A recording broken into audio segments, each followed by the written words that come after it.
Bonjour à tous et bonne année 2019. J'espère que vous avez passé un très bon réveillon et que tout s'est passé comme vous le souhaitiez, et je vous souhaite tout plein de bonnes choses et surtout de très bonnes lectures pour cette nouvelle année. Bienvenue donc dans cette toute première vidéo de l'année 2019 et il s'agira d'un point lecture. Comme d'habitude dans les points lecture, je vais aujourd'hui vous présenter 4 livres et nous commençons tout de suite avec Zoulou de Caril Ferret aux éditions Folio dans la collection Policier. Alors si vous suivez un petit peu cette chaîne, vous devez savoir que j'avais commencé à lire ce livre dans le cadre du Black November, mais que malheureusement je n'avais pas eu le temps de le finir durant le challenge. Du coup, une fois le challenge terminé, je m'y suis remis et ça y est, je l'ai enfin terminé, je vais pouvoir vous en parler. Ici, nous nous retrouvons avec un trio d'enquêteurs qui vont devoir enquêter sur des meurtres de jeunes blanches à Cape Town, en Afrique du Sud, sur fond de sida ainsi que de trafic de drogue. Alors, une chose est sûre pour moi, ce roman ne peut laisser insensible personne. En effet, cet ethnopolar nous plonge vraiment au cœur de l'Afrique du Sud post-apartheid, avec tout ce qu'elle a de violence, de noirceur et également d'échecs. Je tiens à vous dire attention, car ce récit est vraiment très violent, cru et barbare et dépeint vraiment une triste réalité sans détour et sans phare. Car oui, ce récit est tristement réaliste, il nous dépeint vraiment l'Afrique du Sud avec toutes ses ethnies, ses traditions, même si j'avoue que parfois il est un petit peu difficile de comprendre tous les tenants et les aboutissants de ce qui se joue dans ce pays.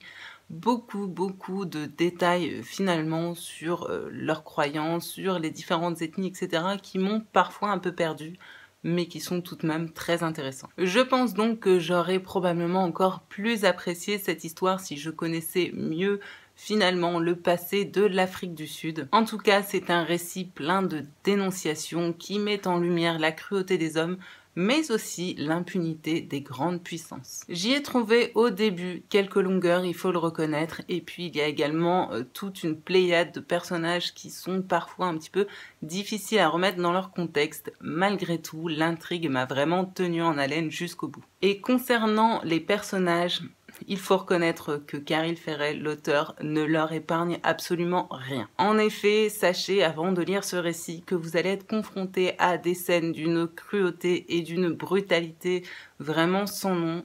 Je vous assure, parfois il faut vraiment s'accrocher. Du coup, malgré ces quelques petits défauts, selon moi, je le rappelle, j'ai malgré tout beaucoup aimé ce récit et je salue vraiment l'auteur qui a eu le courage de s'attaquer de façon frontale à des sujets plutôt tabous et difficiles à entendre encore aujourd'hui dans notre société. C'est donc vraiment pour moi un récit noir, intense, profond, qui marque et remue et qui risque très fort de vous laisser sur le carreau. Attention, très bonne lecture, mais soyez prêts avant de le commencer. J'ai également lu très dernièrement Un goût de cannelle et d'espoir de Sarah McCoy aux éditions Pocket. Alors oui, comme vous pouvez le voir, j'ai ce récit dans une très jolie collection que j'avais reçue, il me semble, il y a à peu près un an, justement aux alentours de Noël. J'ai décidé de lire ce livre lorsque je suis partie à Berlin, puisque si vous connaissez un petit peu cette histoire, qui a quand même pas mal tourné sur Booktube et sur la blogosphère.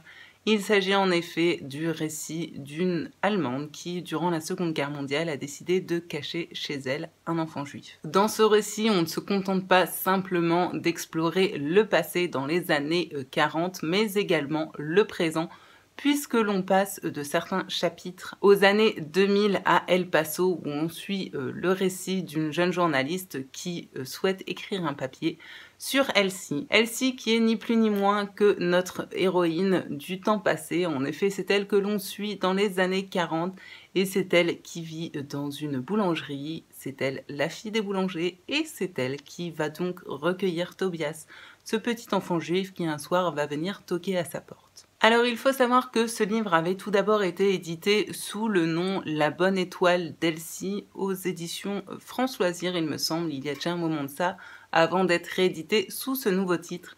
Et j'avais entendu énormément de bons avis concernant cette histoire et c'est ça qui m'a donné tout simplement envie de le lire. Alors pour ma part, ce ne fut pas l'énorme coup de cœur qui a été le cas pour beaucoup de lecteurs.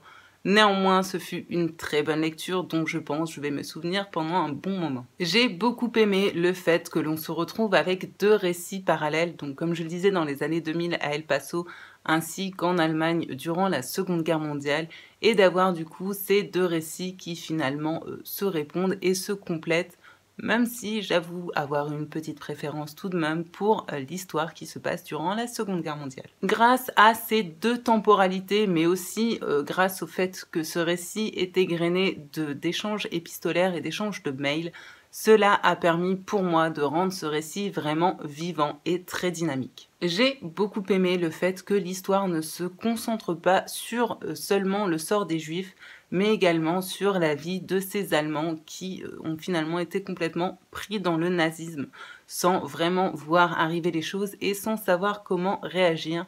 C'est pour moi un point de vue vraiment original que l'on rencontre peu dans ces récits qui se concentrent sur la Seconde Guerre mondiale. J'ai également beaucoup apprécié le fait que Sarah McCoy semble raconter sans jamais juger à aucun moment, et du coup cela nous laisse totalement la place à nous lecteurs de nous faire notre propre avis. J'ai bien sûr eu un énorme coup de cœur pour le personnage d'Elsie qui est incroyablement forte, moderne, également indépendante. Et puis j'ai beaucoup apprécié, si on peut dire apprécié, de découvrir l'horreur du Lebensborn. C'est vraiment quelque chose que je ne connaissais pas personnellement concernant cette Seconde Guerre mondiale. Et du coup, j'avoue que même si c'était difficile à entendre et à imaginer, eh bien cela a renforcé ma culture et j'étais très contente pour ça. Ce récit est finalement une histoire de secret, de culpabilité, mais aussi d'espoir. Et pour moi, ce récit a le mérite de montrer que durant la Seconde Guerre mondiale, également pour les Allemands, ce fut une période très difficile, de famine, de pauvreté. On pense toujours, bien sûr, au fait que ce fut une période extrêmement compliquée et horrible pour les Juifs, mais ce récit nous fait aussi prendre conscience que, malheureusement, pour les Allemands également, en plus de la culpabilité qu'on rejetait sur eux, eh bien, ça a été une vie très compliquée. C'est donc un récit que je recommanderais bien sûr à tous, que l'on aime la pâtisserie ou non, que l'on aime l'histoire ou non. Pour moi, ce récit doit vraiment être lu et croyez-moi, il se lit très bien. Et puis, petite cerise sur le gâteau, sachez qu'à la fin, on y retrouve, comme ici, vous voyez, des recettes de pâtisserie dont il est question dans ce livre. Du coup, si ça vous tente de vous essayer à la pâtisserie allemande, eh bien, n'hésitez pas à l'acheter. Je me suis ensuite plongée dans Les Jolies Choses de Virginie Despentes aux éditions Le Livre de Poche. Alors, avant de vous dire ce que j'ai pensé de ce livre, je tiens à faire un petit focus sur les couvertures et les tranches de cette collection des titres de Virginie Despentes aux éditions Le Livre de Poche que personnellement j'aime beaucoup. Ici, nous allons être confrontés à 2 sœurs jumelles, Claudine et Pauline, qui ont toujours une relation un petit peu conflictuelle. Les 2 sœurs sont complètement différentes. Claudine a décidé de partir à l'aventure à Paris. Malheureusement, elle vit un petit peu de briques et de broc, comme on dit. Elle n'a pas réussi à accéder au succès qu'elle souhaitait. Et à côté de ça, Pauline, sa sœur qui elle vit en province, a un don absolument dingue pour le chant. En effet, elle chante très bien. Du coup, Claudine a décidé de se faire passer pour une super chanteuse en utilisant la voix de sa sœur. Sauf que voilà, un soir, il y a un concert de prévu. Du coup, Claudine, qui ne sait absolument pas chanter, décide d'envoyer Pauline à sa place. Jusque-là, tout se passe bien, sauf que en rentrant du concert, Pauline se rend compte que sa sœur s'est tout simplement défenestrée et est donc décédée. Et bien, au lieu de dire « oui, ok, c'est ma sœur qui est là, morte sur le carreau », eh bien, elle décide tout simplement d'usurper son identité, de faire croire que c'est donc elle qui s'est suicidée et de prendre la place de Claudine. En gros, je sais pas si j'ai été très claire, mais ce sont une histoire de 2 sœurs jumelles. L'une meurt et l'autre prend la place de l'autre. Alors, vous le savez, avec cet auteur, je ne sais jamais à quoi m'attendre. J'aime ses récits autant que je les déteste et je peux le dire. À ce jour, Les Jolies Choses est clairement le roman que j'ai préféré de Virginie Despentes. J'ai adoré retrouver son style d'écriture si particulier et sa plume incisive et assurée. Elle fait dans ce livre une critique complètement acerbe de notre société et surtout de la position de la femme dans notre société. sans langue de bois et sans détour. Ce récit parle donc de l'image qu'on impose à la femme, des stéréotypes et des conventions dans lesquelles on souhaite la faire rentrer. Alors oui, vous vous en doutez, comme souvent avec Virginie Despentes, on a bien sûr des scènes de sexe, mais ce coup-ci, je les ai trouvées moins crues et surtout beaucoup plus utiles au récit que dans ces autres histoires. Du coup, clairement, j'ai plutôt apprécié. J'ai eu le sentiment tout au long de ce livre de me plonger dans une sorte de mix entre Frédéric Beigbeder et Lolita Pills, mais en beaucoup moins élitiste. Le style est très dépouillé et l'auteur emploie souvent un langage de rue, alors je vous préviens, clairement, je pense que c'est une plume qui ne plaira pas à tout le monde, mais une chose est sûre, c'est une plume vraiment singulière. Alors, avec ce que je vous en ai dit jusque-là, vous devez vous dire, c'est un récit fondamentalement féministe. Oui, mais non, pas vraiment, parce qu'en effet, l'auteur fait également la critique de la femme objet, qui, à force de faire semblant d'être autre, devient finalement cet autre au plus profond de soi. C'est également ici une critique des hommes de pouvoir qui utilisent justement leur position pour arriver à leur fin. Chose qui, vous devez vous en douter, depuis l'affaire Weinstein, trouve une certaine résonance dans l'actualité. Ce que je n'ai pas aimé durant, on va dire, les 3/4 du récit, c'est qu'elle semblait mettre tous les hommes dans le même panier, faire une espèce de critique globale. Et finalement, en avançant dans le récit, je me suis rendu compte qu'elle faisait également la critique de certaines femmes. Donc bon, c'est plutôt équilibré, en gros, tout le monde en prend un petit peu pour son grade. Ce livre, c'est aussi l'histoire d'une crise identitaire qui montre comment parfois il est très facile de finalement basculer de l'autre côté. Ce récit, c'est également l'histoire de relations familiales conflictuelles et destructrices, aussi bien au niveau fraternel qu'au niveau de l'identité et des figures parentales. Et malgré tout ce que je viens de vous dépeindre, pour moi, c'est clairement le Virginie Despentes le plus positif et surtout vraiment celui que j'ai le plus aimé jusque-là. Bref, si vous n'avez jamais lu de Virginie Despentes, je pense sincèrement que c'est un très bon moyen de découvrir cet auteur sans tout de suite plonger dans l'espèce de remous le plus noir qu'elle puisse nous offrir. Pour terminer, j'ai lu La Nuit des Coquelicots de Nadine Monfils aux éditions Pocket. Et comme vous devez vous en douter, je vais devoir activer l'alarme auteur chouchou. Ce livre est le 2e tome des aventures du commissaire Léon et de son chien Babelut. Dans cette histoire, nous nous retrouvons avec un trio de femmes qui, il y a quelques années de ça, en rentrant d'une soirée un petit peu fofolle et éméchée, ont malencontreusement renversé une petite fille en robe bleue qui tenait un bouquet de coquelicots à la main. Et dans ce cas-là, vous feriez quoi? Vous appelleriez forcément les secours?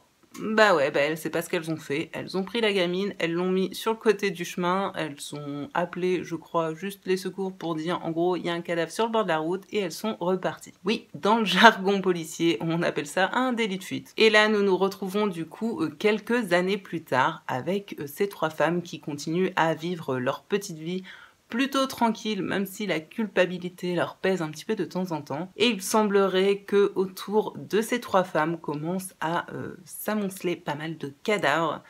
Peut-être que quelqu'un aurait finalement envie de venger la mort de cette petite fille. Alors je crois clairement qu'à ce jour, c'est le roman de Nadine Monfils le plus noir que j'ai pu lire. Ce livre est pour moi une sorte de conte macabre qui nous plonge vraiment dans la tristesse, la violence et également la vengeance. Alors je vous préviens, attention à certaines scènes franchement gore ainsi qu'à des scènes de fesses.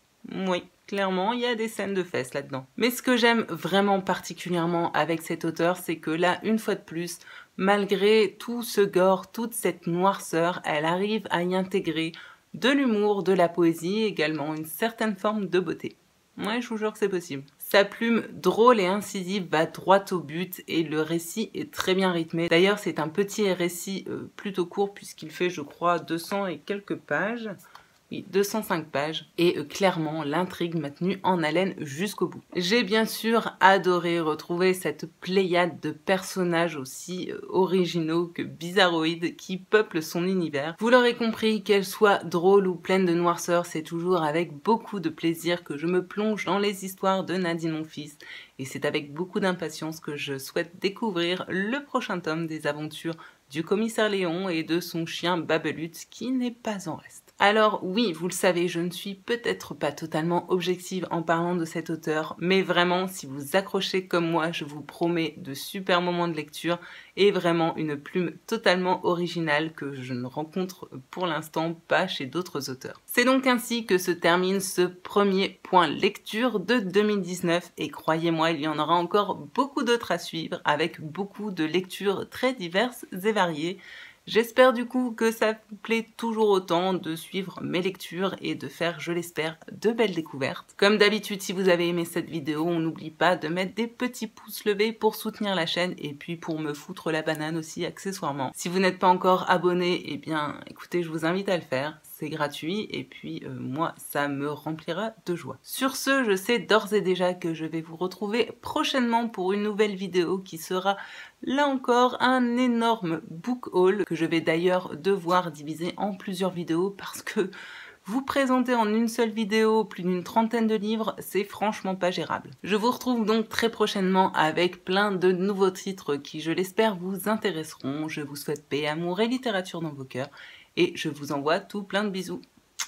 Salut les Read Trippers!